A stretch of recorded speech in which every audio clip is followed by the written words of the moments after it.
les exigences. Je vais d'abord sur le premier point, sur les exceptions. Monsieur le Président, ils ont soulevé des exceptions préliminaires relativement à la recevabilité. Je rappelle à ce point les articles 9.4 du protocole ASP 0105 et je rappelle aussi l'article 9.4.10 toujours du même protocole. Donc, la Cour étant obligée de statuer sur sa propre compétence, au vu des deux articles et sur sa recevabilité, au vu des deux articles, la Cour se déclarera compétente et la Cour déclarera recevable la procédure. Ils ont aussi développé la recevabilité par rapport à la qualité d'Ousmane Sonko d'agir pour le compte de PASTEF. Parce qu'il a agi dans le cadre de votre saisine, est-ce non pour les violations personnellement subies et pour le compte du parti politique, le PASTEF, en tant que dirigeant légal. L'interprétation des textes que vous avez en fait traduit en jurisprudence, c'est qu'une personne morale comme une personne physique peut vous saisir de violations dont elle est victime.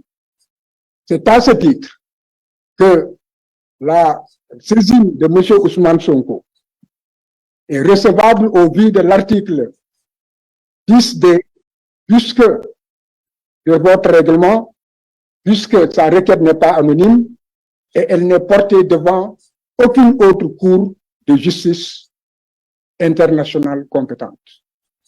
Il en est de même pour le parti, le PASTEF. Vous avez dans le dossier tous les documents attestant de ce que c'est un parti régulièrement constitué et reconnu par l'État du Sénégal. Et c'est un parti qui mène des activités régulières, qui a des droits démocratiques et des libertés politiques à exercer. Ces violations ont été exposées.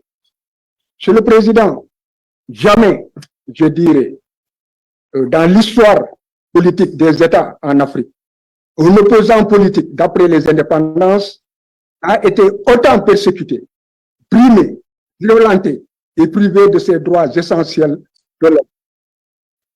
De l'atteinte au droit d'aller et de venir, à la violation du droit à la sûreté, de l'atteinte au droit de propriété, à celle de sa vie privée, de l'atteinte aux droits et libertés démocratiques, au droit d'obtenir par un État l'exécution et la soumission à ses propres lois.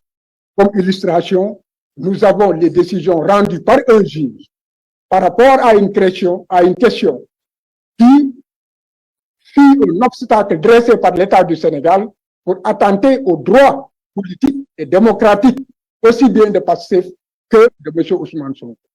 Le juge d'instance compétent a rendu sa décision et au vu des textes de loi qui vous ont soumis, vous verrez que sa décision, une fois qu'elle est notifiée, doit être exécutée. L'État du Sénégal s'est empressé, et par l'organe de l'agence judiciaire, à contester cette décision. Je ne reviendrai pas sur d'autres aspects qui n'honorent pas, en fait, la justice, notamment les autorités par rapport à des remarques faites à un juge simplement impartial et indépendant qui a appliqué la règle du droit.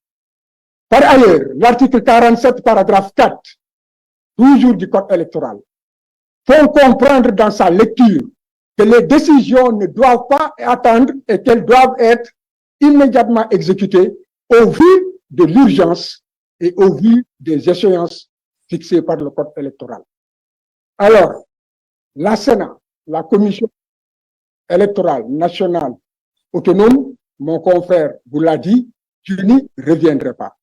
Elle a confirmé le juge d'instance en demandant à ce que l'État du Sénégal se conforme à la loi, délivre les fiches de parrainage à Ousmane Sonko pour lui permettre de compétir à égalité avec les autres candidats.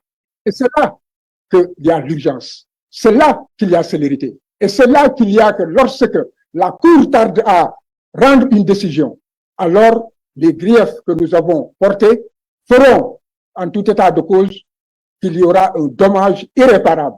Nous sommes à 3 jours du dépôt des fiches de parrainage et vous avez les dispositions légales qui vous permettent de voir combien il est difficile effectivement de collecter les parrainages et l'article 29 de la Constitution en fait une exigence de même que les textes sur la loi électorale.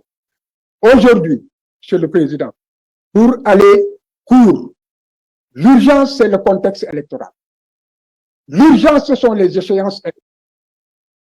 Aujourd'hui, il y a d'abord déjà la violation du droit à l'égalité des citoyens dans la compétition pour la conquête du pouvoir suprême.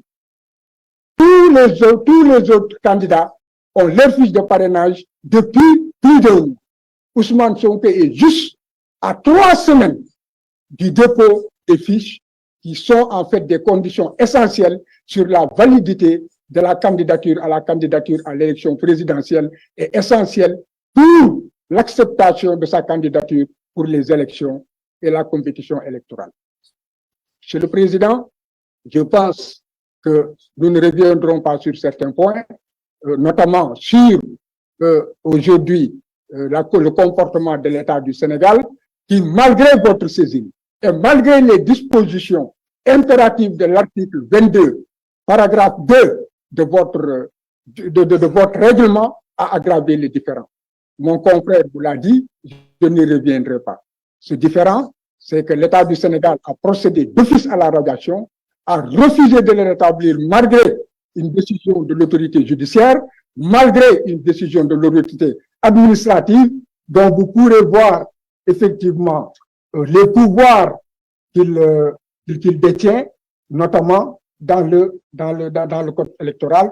Je ne citerai que les articles 2, les articles 3 du code électoral, les articles L13, qui sont en fait des pouvoirs d'injonction, des pouvoirs de substitution. Et pour cela, l'État du Sénégal a renvoyé toute l'équipe pour prendre de nouvelles équipes parmi lesquelles il y a des militants du parti politique du pouvoir en place, sans compter les autres violations.